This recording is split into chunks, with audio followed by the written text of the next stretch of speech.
ભુજમાં સ્વચ્છતા અભિયાનની કોઈ જ અસર નહીં. માનસિક આરોગ્યની હોસ્પિટલ સામે હંમેશા ગંદકી રહે છે. કાયમી ઉપાયની જરૂરત.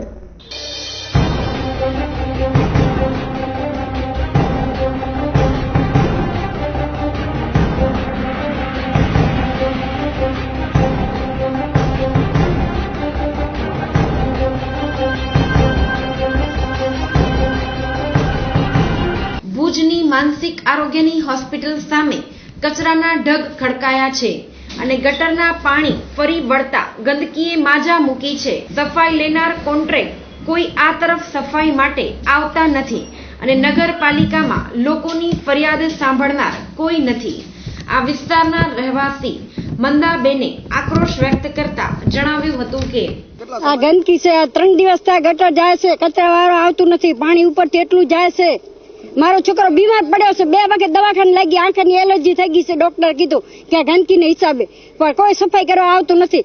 આ બાજુ કચરો વારે છે, અમારા ઘરકાને કોઈ વારવા આવતું નથી. આજે 12 મહિના થયા, હજુ સુધી કચરો નથી વાર્યો. પોતાના ઘર સફાઈ કરે, ઘર ભરે, ઈ જ છે, બીજું કોઈ નથી. કોઈ પબ્લિક ની કોઈ નથી સારવાર કરતું. મત આવશે ત્યાં આવશે, હાલો બેનું રિક્ષામાં બેસી જાઓ, અમને મત દેવો, અમે ચૂંટાઈને અમે મોટા થાય. પોતાનું મોટું થવું છે, બીજું બાકી કોઈ પબ્લિક નું ધ્યાન નથી રાખવાનું કે માણસ હાજાક માંદક શું કરે છે, કેમ રહેશે. આ ગંદકીમાં રહે તો ખબર પડે યાને કે આ ગંદકીમાં કેમ રહેવાય છે. એમ મારા ઘરથી બહાર નીકળતા ને એક તો મેન્ટલ નો કચરો એટલો છે, કારણ કે અહીંયા ધ્યાન નથી દેતા. ને આવા મેન્ટલ ડોક્ટર હોય એના કારણે આવી ગંદકી હોય. દવાખાનામાં સફાઈ કેટલી હોય, માણસ બીમાર આવે છે, ગાંડા આવે છે, તો એને સફાઈ જોઈ, આવી ગંદકી ના જોઈ. વારો આવે તો 2 હામીના ફેરવી આટલા માલે જ આવશે કઈ, એટલે કે અમને હું ઓર્ડર નથી તો શું કામ પૈસા લેશે? નગરપાલિકા કરે છે શું? હા બસ હમણાં આવશે વોટ, એટલે હમણાં જ આવશે. હજી કેટલા 20-25 દી રહ્યા, ત્યારે ઘરો ઘર આવશે બોલાવા, બેનું હાલો, ભાઈ હાલો, તમને આમ કરી દેશું, તમને આમ કરી, શું કરી દે? અણચેલો ખાલી પોતા માટે જ બધું કરશે, બીજું કઈ નથી. સમગ્ર બાબતે આ વિસ્તારના મુસ્તાકભાઈએ પણ આક્રોશ વ્યક્ત કર્યો હતો. આ લગભગ સમજી લો કે 15 આમ તો ઘણું ટાઈમથી ચાલુ છે આ સમસ્યા, પણ હમણાં 15-20 દિવસ થઈ ગયા ગંદકી કોઈ સાફ કરવા અહીંયા કને આવતો જ નથી. ત્યાંના કાઉન્સિલર કે કોઈ પણ ઈ કાઉન્સિલર જે મોટો મેન હતો એ આજ દી સુધી અહીંયા કને નથી આવ્યો કે જોવા સારું કે અહીંયા કને શું થાય શું નથી થતો. એટલે ચૂંટણી જે દી એનો દિવસ ઓડા આવશે ત્યારે બધે જણા અહીંયા કને આવશે, કહેશે કે ભાઈ અમને આમ કરી દેશું ને આવી રીતના તમે ગંદકી છે એ બધે અમે દૂર કરી દેશું. એનાથી મોર જે થાય છે એ લોકોને કઈ ખબર નથી પડતી કઈ. નામાં તો હવે અમે તો કઈ અહીંયા કને થાકી ગયા છીએ કે ભાઈ આ અહીંયા કને ગંદકી આવડી થાય છે, તમે સફાઈ કરાવો. જેને કહીએ એ કહે છે કે ભલે ભાઈ આવી જશે. એટલે મેન્ટલના જે મેન એ લોકો અધિકારી છે એ એમ કે છે કે અમે અમારી રીતે કરીએ છીએ, હવે કોઈ આવે નહીં તો અમે એનામાં શું કરી શકીએ. કે ખરી રીતે મેન્ટલ હોસ્પિટલ મોટી હોસ્પિટલ કહેવાય મેન્ટલની, તો એ લોકોને મોટો સાહેબ છે એ લોકોને જાણ કરવી ખપે. નિષ્ફળ છે, સફળ છે જ ક્યાંય.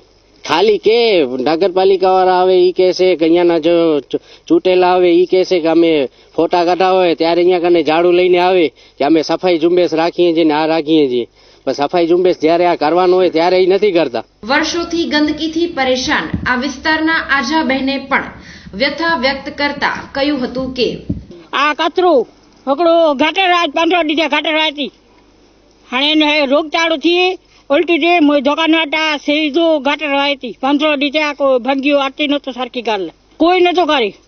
મળે તે રાજા મે અહીં કાઉન્સર તો આશા ખબર નહીં કે કેવો ડાય કાઉન્સલર આય હું તો આવો અહીંયા હું તો આવો અહીંયા મળે વડા મેટલ મે આતે તારે મળે આતે તારે અહીંયા પાવડા ખણીને આતે ટ્રેક્ટર ખણીને આતે જરા કચરા બહાર નહીં મળે કરાયો ને આ તો ટ્રેક્ટર ખાધ્યું જરા વાર ટ્રેક્ટર હલ્યું ને આજ 15 દીધા ઈ જ કચરો આવે ઈ જ પાણી હોય તો અરજી કેટલી કરાય કોઈ આતે નતો આસા માટે ના નોકાડે કોઈ બહાર કાઢેલા હતી દાણે આસા વાટ નહીં કહ્યું બેકોર કહ્યું ઘરે મેં કાઢેલા હતી ને વાટ નહીં કહ્યું એ ગાડી કાર હેલી મલી ભાગત જ હોતી ને સાવ પેન જે એરિયા સાફ કરાય તો આશા જનતા નહીં મારું અને કે સાફ કરાવવાનું ખબર ને આશા જનતા જઈને વોટિંગ હોય તાડે આશા વાટે ઈ ના આશા વાટે આશા સમસા પતળી કાપે કેટલા દીધા રોડ લાઈટ હોય તો આશા કેટલા ફોન ક્યાં તારે 15 દી રોડ લાઈટ માં લઈ શકે. હા ભ્રષ્ટાચાર में જાય નેસ્પેર જોઈએ એની કે નેરડું ખાવી કે ડાય કોરું હાલ હકીકત થાય ચેકિંગ કાઈ ખાવી એની કે. એ રીતે લોકો ગંદકીથી ત્રસ્ત થયા છે.